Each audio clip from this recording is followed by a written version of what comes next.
आज कांग्रेस पार्टी उत्तर प्रदेश के विधानसभा चुनाव के लिए अपनी पहली सूची जारी करने जा रही है। 125 प्रत्याशियों की सूची है, जिसमें से 50 महिलाएं हैं। क्योंकि ये एक ऐतिहासिक पहल है, तो हमने सोचा इस प्रेस कॉन्फ्रेंस के जरिए आप सबको थोड़ा बहुत इन प्रत्याशियों के साथ अवगत भी कर लें कि कौन है ये लोग, किस तरह की सूची है। हमने प्रयास किया है कि संघर्षशील और ऐसे प्रत्याशी हों जो एक नई राजनीति का पहल करें पूरे प्रदेश में। इसमें इस सूची में 40% महिलाएं हैं और 40% युवा भी हैं। हमें आशा है कि इनके जरिए हम एक नई उम्मीद और एक नई तरह की राजनीति प्रदेश में उभार पाएंगे।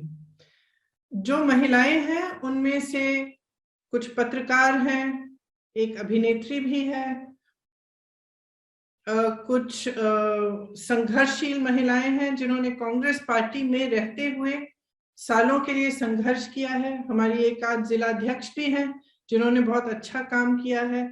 उसके साथ साथ ऐसी महिलाएं हैं जिन्होंने बहुत अत्याचार भी देखा है अपने जीवन में और उसके खिलाफ लड़ा है। कुछ समाज सेविकाएं भी हैं जो अपने विधानसभा से लड़ना चाह रही थी, तो उनको भी हमने समर्थन दिया है और आगे बढ़ा है।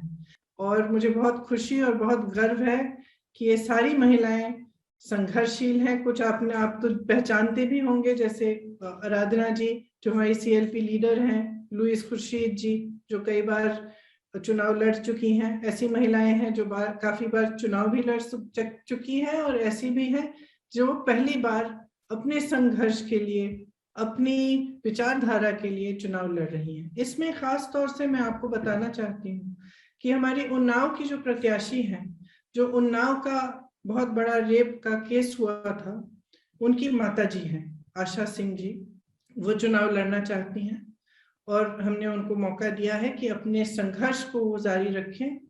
और जिस सत्ता के जरिए उनको दबाया गया, उनके परिवार के साथ तरह तरह के अत्याचार किए गए, उनके पति की हत्या की गई, उनके देवर जी आज भी जेल में हैं, उनकी बेटी का बलात्कार किया गया, उसके बाद एक्सीडेंट कराया गया, वही सत्ता अपने हाथों में लें और खुद के लिए अपनी लड़ाई लड़ें।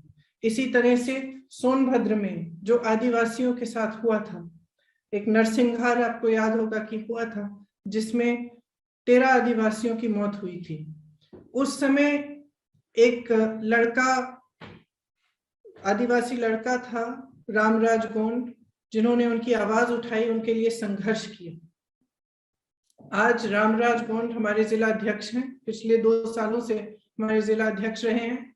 उन्होंने राजनीति करनी शुरू की और आज वह सोनभद्र में उम्भा से वह खड़े होंगे और इस संघर्ष को जारी रखेंगे। इसी तरह से आपको मालूम होगा कि आशा बहनों ने कोविड के समय कितनी बड़ी इस देश की सेवा की, कि अपने जीवन को ध्यान में न रखते हुए घर घर गई, सेवा की, जिसको कोरोना था दवाइयां पहुंचाई और उनका मानदेय कभी बढ़ाया नहीं गया। उस मानदेय को बढ़ाने के लिए एक संघर्ष किया गया था। इसमें पूनम पांडे जी आशा बहू हैं, वह उन्होंने संघर्ष को मजबूती से उठाया।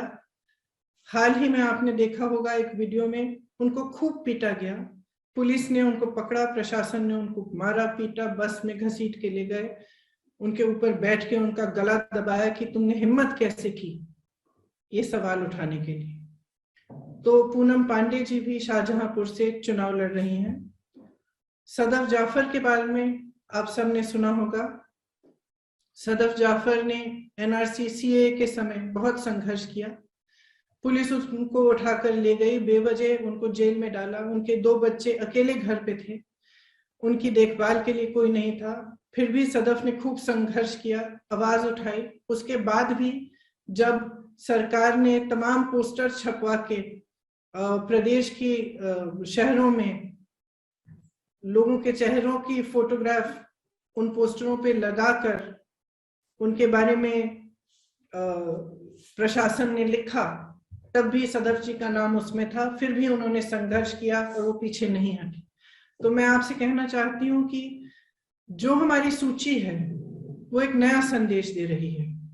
वो ये संदेश दे रही है कि अगर आपके साथ अत्याचार हुआ तो आप में ये शक्ति है कि आप अपने हक के लिए लड़ो, और उत्तर प्रदेश में कांग्रेस पार्टी आपको ये शक्ति देगी, आपका समर्थन करेगी, हर तरह से आपकी मदद करेगी ताकि आप अपनी लड़ाई लड़ सके, राजनीति में आए, सत्ता अपने हाथ में लें और अपने हक को खुद मांगे।